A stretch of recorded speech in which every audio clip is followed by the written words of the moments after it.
बहुत समय पहले की बात है। एक छोटे से गांव में एक गरीब किसान रामलाल अपनी पत्नी और बेटे मोहन के साथ रहता था। रामलाल के पास थोड़ी सी जमीन थी, जिससे वह अपने परिवार का गुजारा करता था। एक दिन उसे गांव के एक साधु से मिलने का मौका मिला। साधु ने रामलाल की हालत देखी और उसकी मदद करने का सोचा। साधु ने उसे एक अमरूद का पौधा दिया और कहा, यह कोई साधारण पौधा नहीं है, इसमें जादू है।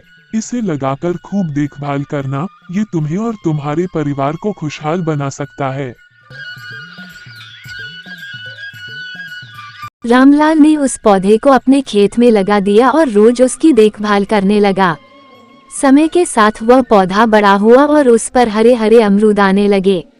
जब पहला अमरूद पककर तैयार हुआ तो रामलाल ने सोचा, मुझे इसे तोड़कर देखना चाहिए, शायद इस पौधे में कुछ खास। जैसे ही उसने पहला अमरूद तोड़ा और काटा, उसकी आंखें चमक उठीं। अमरूद के अंदर सोने का एक सिक्का छिपा हुआ था। रामलाल ने सोचा कि यह सच में जादुई पौधा है। अब हर रोज रामलाल एक अमरूद तोड़ता और उससे सोने का सिक्का पाता। धीरे धीरे उसकी गरीबी खत्म होने लगी और वह गांव में सबसे अमीर व्यक्ति बन गया। लेकिन उसने यह बात किसी को नहीं बताई, सिर्फ उसका बेटा मोहन और उसकी पत्नी ही इस रहस्य को जानते थे। कुछ समय बाद मोहन के मन में लालच आने लगा। उसने सोचा, यदि हम रोज केवल एक अमरूद तोड़ते हैं तो हमें सीमित सोना मिलेगा। क्यों न एक ही बार में सारे अमरूद तोड़कर सारा सोना इकट्ठा कर लूं। एक दिन रामलाल खेत में नहीं था और मोहन ने मौका देखकर एक ही बार में सारे अमरूद तोड़ डाले। लेकिन उसके अमरूदों में से कोई भी सोने का सिक्का नहीं निकला। मोहन घबरा गया और उसे अपनी गलती का एहसास हुआ।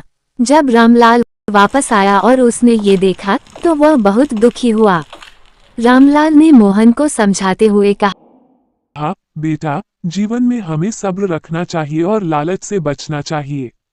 ये जादुई पौधा हमें रोज एक सोने का सिक्का दे रहा था और हम आराम से अपना जीवन गुजार सकते थे।